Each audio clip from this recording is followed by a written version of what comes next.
What's up? Wolfie Station is back with another cartoon creepypasta, and in this one, we are reading Thomas and the Tank Engine, The Island of Lost Souls. If you think that you are going to like this, comment, and subscribe, and turn on the bell notifications to get notified when I upload a new video. With that being said, let's go. Do you like Thomas the Tank Engine? The charming, talking engine made its way into our lives on the show Thomas and Friends. Now, I always liked the show, and as one of the friends of one of the original animators, I have some very terrifying news about something truly horrific that happened during the production of one of the shows. I first noticed something was wrong when I acquired the VHS tape online, receiving a promo code in my email from an address Mason invite at bloodmoon.fart. Very strange address, but this was a very strange show. I mean, I always liked it, but it was just a show about talking engines. They roll around and can talk like humans. That's all the show was about. Talking engines. Who the fuck cares about talking trains? Well, I do, because something really strange occurred while watching, and I've been getting threats from various train aficionados about releasing details. So I do this anonymously to warn you that this tape is out there, and you don't want to watch it.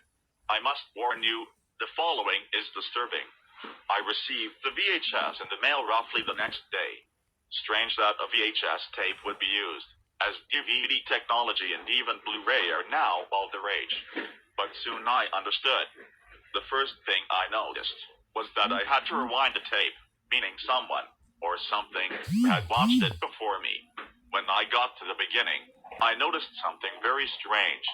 The sky was red, although blue tones were usually used. This is Thomas Knight on the Island of Lost Souls. Thomas is shown popping along, but he looks more agitated, and there's something in his eye, and he looks angry. Follow me to the Bohemian Grove. Thomas blows his whistle and goes under an arch with a bit of red under it, like a dripping red half-moon. It was disturbing. Look, it's Thomas. Hello, Thomas. You see Thomas pulling a train and smiling, and smiling, and smiling away. Then the narrator says something really odd. It is on this night, the Feast of Souls, that all of the engines on the Island of Lost Souls meet, to discuss how they can add more souls to their collection. Souls. What? Huh? You then see Thomas puffing along, smiling, but something is in the road. He derails, crashes, rolls over down a steep hill, and bursts into flames. Thomas is dead. You hear an instant pop and some laughing, and a demonic voice say this is no dream. Then it cuts back to Thomas puffing along smiling, but he looks different. Thomas starts saying some numbers. He has no eyes. He has no eyes. Just white holes with no pupils. It's disturbing. I felt a shiver creep up my spine. Then he starts saying some numbers. 949541, January 7th, 2015. What did that mean? What was going on? What are you doing, Thomas? The narrator continued. You see Thomas stop at a station to pick up passengers. It was weird. The show took place on an island, but islands don't usually need engines. Then I understood. You see Thomas stop and open his coach's door, his huge face and creepy eyes smiling at the people. All aboard. April 9, 2005, 01, 12, 15, 14:05. Thomas yelled. This was not a very fun show. In the 1930s and 40s, the Nazis would use cryptographic machines to encode their messaging from American elite forces. You see, the little people get on the train, smiling away. They're supposed to be going to a festival, a celebration of some sort. You hear the coach door slam, and it was then I noticed there were bars on the windows. Thomas starts speeding up. 09, 01, 13, 01, 20, 05, 18, 18, 15, 18, 09, 19, 20. We're not going to the festival. He's trying to escape his own shadow now, going faster and faster.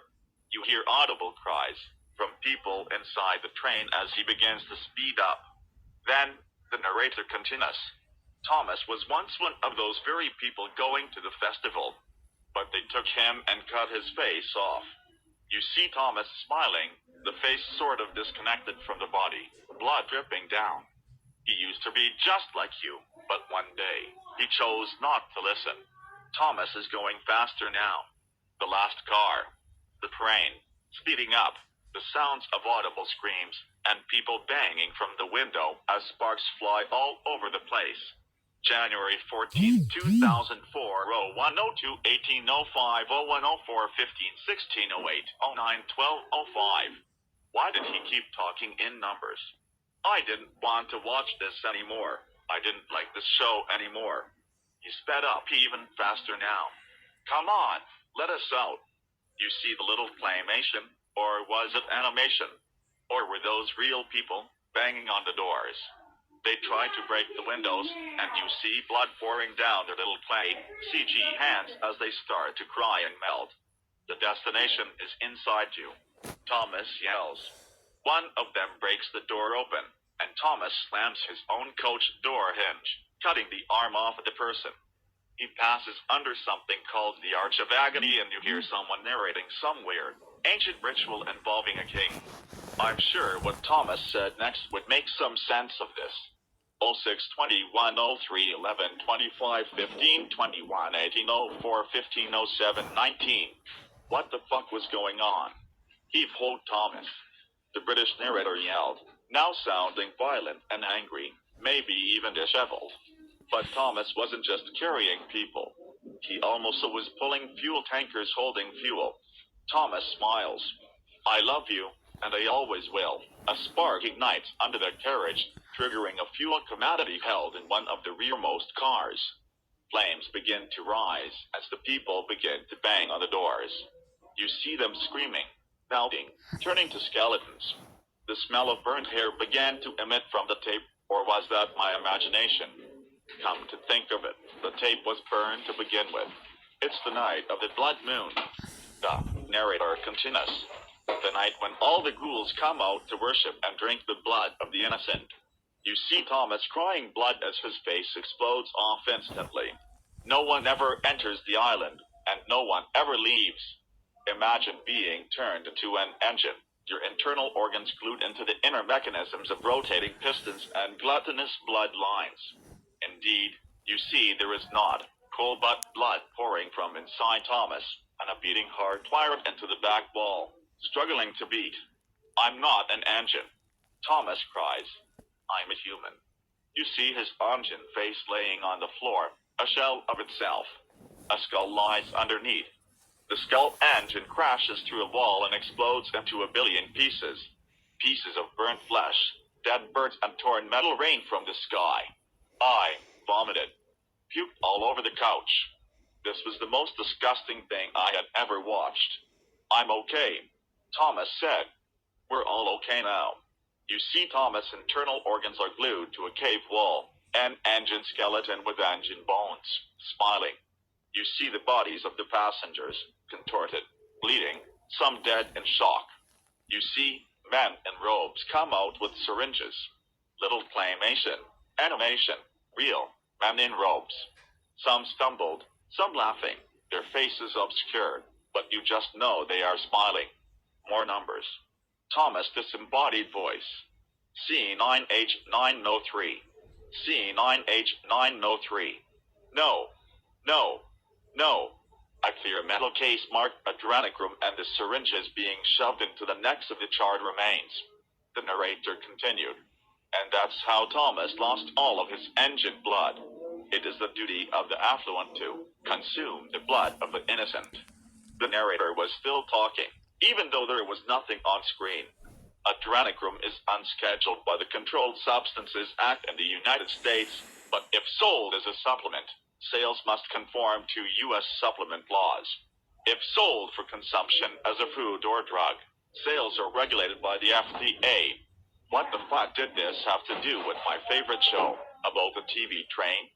You just hear Thomas crying now. He's crying, and you see a weird effigy in the forest, a large metal owl, and some strange naked men dancing around a fire pit.